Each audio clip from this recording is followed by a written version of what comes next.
We've really tried to focus on making sure that we're taking care of each other. There's this delicate balance that we're dealing with where we have to take this situation very seriously. It is literally a matter of life and death. At the same time, this too shall pass. We are going to get through it. And while some things will be forever changed, a lot will go back to what we know as normal. So it's striking that balance between following the guidance and the rules that we're receiving from healthcare professionals, from scientists, from government officials, but also not losing ourselves in that process and losing what we are as a community and knowing that we're going to get back to some semblance of normal and everything's eventually going to be okay.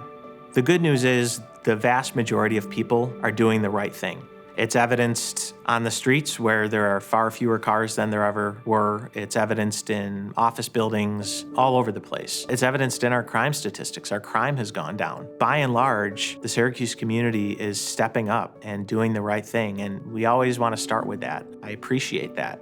I expect nothing less than that from this community. However, like other communities, there are those that aren't taking this seriously. And the message to those individuals is it's not just about you. You might believe because you're in generally good health or because you have a different belief system or you've read different things that you're going to be okay, but it's not just about you. It's about your family, your parents, your grandparents, your children, your neighbors. So when you're putting yourself at risk, you're putting a lot of other people at risk, and people need to understand that and take that very seriously.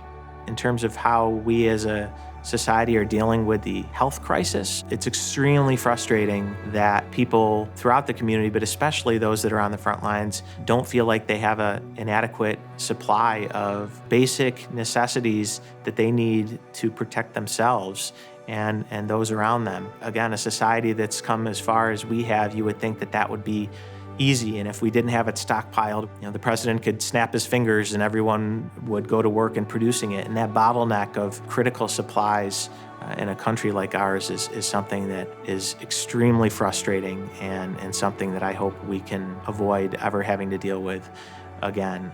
Unfortunately, it takes times of crisis sometimes to get people to focus on what's most important. And I think that all of us have had an opportunity to really reflect on what's most important. I suspect that people are going to be more conscious of their own health and the health of those around them, and I think that's ultimately a good thing. As a society, we have a greater appreciation for how we interact with our loved ones and our neighbors, and have a greater appreciation for something as simple as a handshake or a hug. Greater appreciation for communication. And even though we can't make physical contact, you see people going to Zoom, going to WebEx, any way they can to continue to communicate with people that are important to them, whether it's coworkers or family members. Again, I think it has a way of really focusing all of us on what's most important. At the same time, we need to learn from it, and we need to make sure that we are better prepared for this type of situation or another one. For as far as we've come as a society, as technologically advanced as we are, this situation, I think, has made us all feel extremely vulnerable. That vulnerability is something that we need to be conscious of in the future, and I think we will be.